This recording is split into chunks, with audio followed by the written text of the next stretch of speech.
Good afternoon, and welcome to another episode of CTLN Opinion Plus. As you know, this is a space for Latinos and Latino concerns and opinions.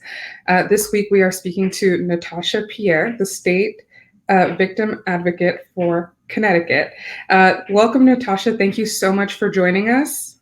Thank you for having me. I think this is such an important topic, especially in 2020 and 2021, my bad.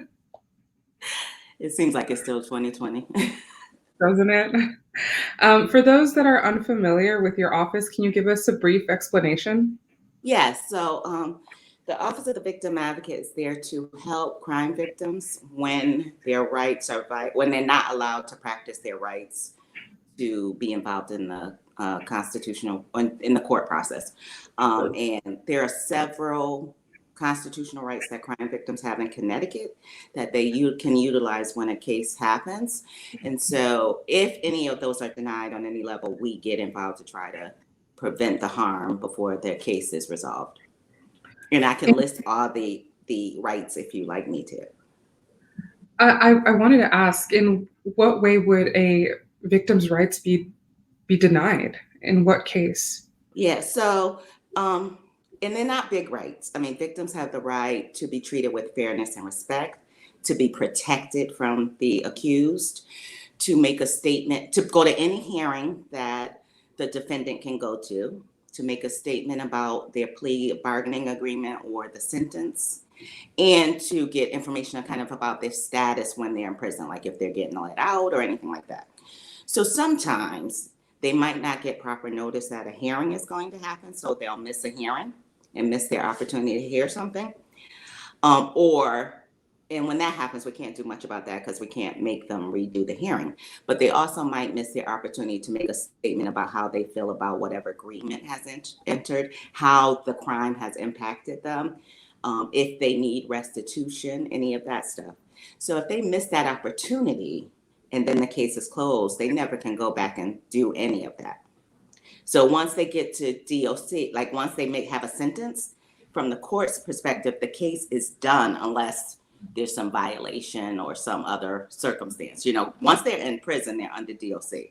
You really don't go back to court unless something happens, right? So then from that point, they're able to get they're supposed to get information from DOC, which works great actually, about like when people are getting released, especially when the releases are earlier than expected. So when does your office step in to make sure that these rights are met? So actually we have, and so we act like a law firm. So somebody has to contact us. We can't, like if I'm sitting in court and see a violation, I can't do anything about it unless that's my client.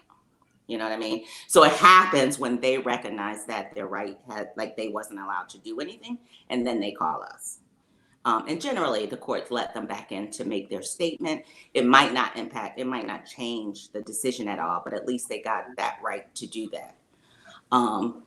In some cases with the protection stuff, we can get involved, and like if they want to change their protective order or something like that, we'll get involved. If some courts claim that the only person that can change the restraining order is the offender, which is ridiculous.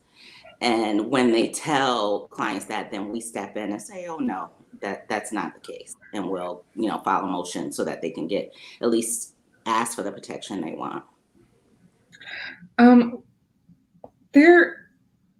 We live in a time where a lot of women do not, and women of color especially, do not like to report a crime, right? Whether it be a nonviolent or a violent crime.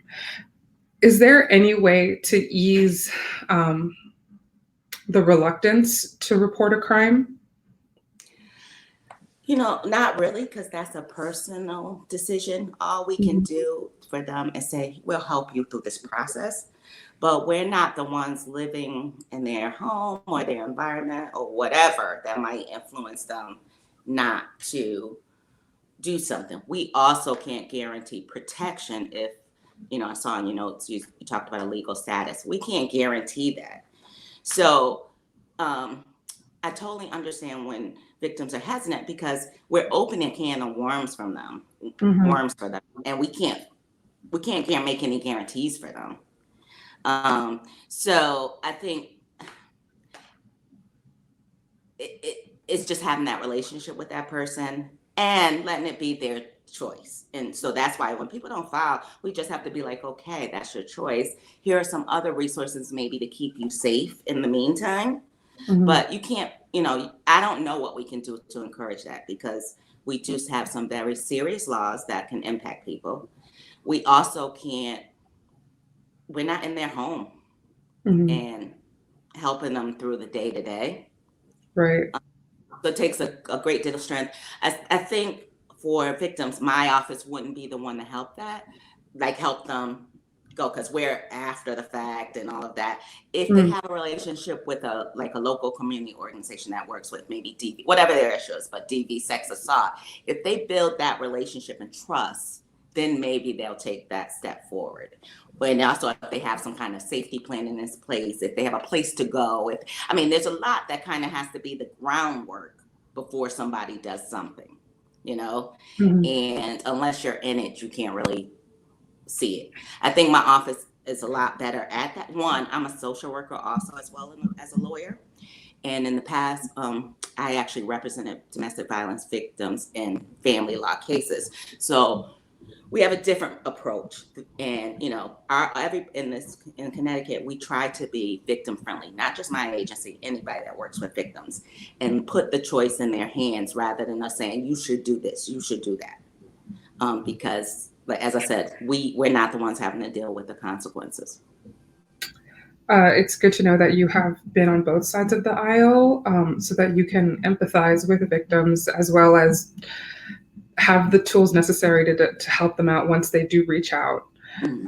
So that's wonderful to know. And I'm sure it gives you a very interesting perspective and and a lot of grace, I guess. It gives me I personally think every lawyer needs to have some kind of social work training, because law is very rules based, right? You do this, you do that, and this is the outcome. But when you're dealing with some of these sensitive issues, that's not how it's going to work out. So you kind of have to take a step back instead of, well, you should do this because this is for your best interests. It might not be for their best interests, depending on what we're offering them as resources after they report the crime. So you mentioned that one has to report a crime initially, and then they can go to your office. But I have never heard of the office of the state of the state advocate, of the victim's advocate. How does somebody reach you? Well, we actually, when police do go to a setting, they hand out a card which has different agencies on it. We try a lot of outreach. We do a lot of community outreach. Well, we did before COVID, just to get our name out. Like we did billboards, we did bus signs. We had in the cities, like on the main roads, we had signs and things to let people know. But no, people don't know about us, and we only can help you when your when your rights get violated. So ideally, we should never see you because all your rights were put into place. So the only way we can get it out really is that we have a 4-member staff that's been pretty much the component of the staff for 20 years. So, we do the best we can. And since I came on board, I've been trying to do a lot of media outreach like this too. Like we were happy because that's the way we get into the communities. But that we don't really have a plan for it. We just go out. We don't have a huge budget, but anywhere anybody asks us to be, we are there. And that's just one part of our role. Our other role is to be at all on these commissions and boards to try to make sure that any policies they put in place do not harm victims. So we work in that way too. But yeah, they have the card. We hope we're one of the people they register, but when they get that card, they're in the middle of crisis, right?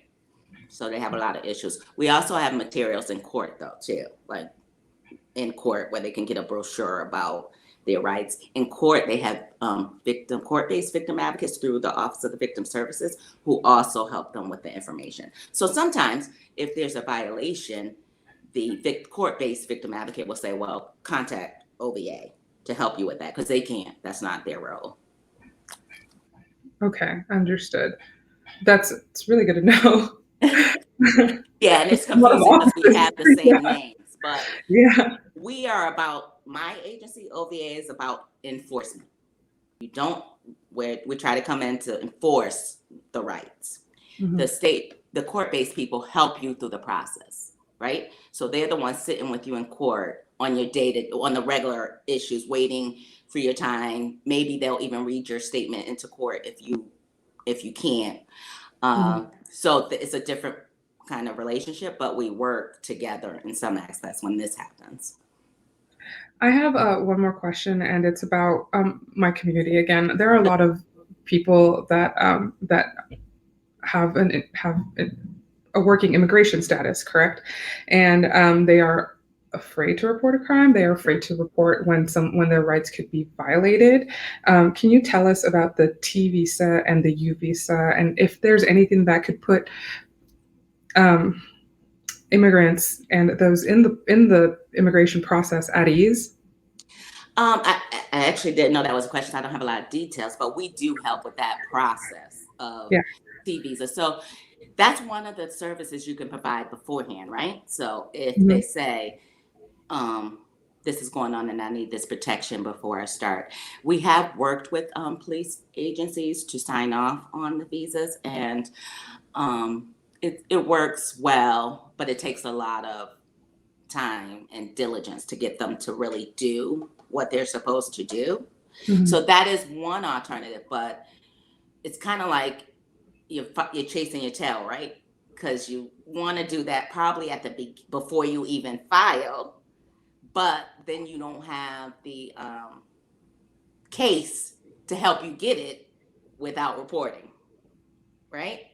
Because you can't get a T visa or U visa unless you report that you are trafficked or abused. So you kind of have to file the case for the crime, then hope you get the visa.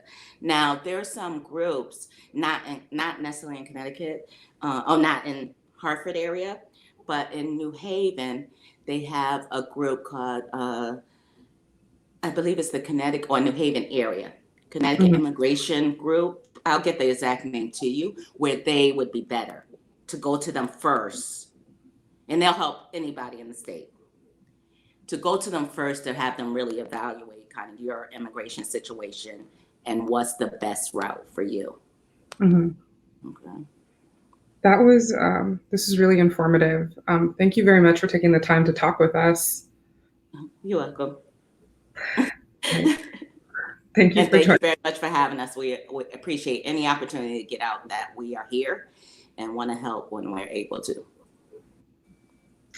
Thank you again for talking with us. I really appreciate it. It was really informative. Okay, Bye-bye. Bye. That's all the time we have for today. Thank you, Natasha, for joining us this afternoon. Tune in next week for another episode, and don't forget to follow us on all of our social media handles, on Twitter at CT Latino News and Instagram at CT_Latino News. I'm Savani Campos with CTLN Opinion Plus. See you next time.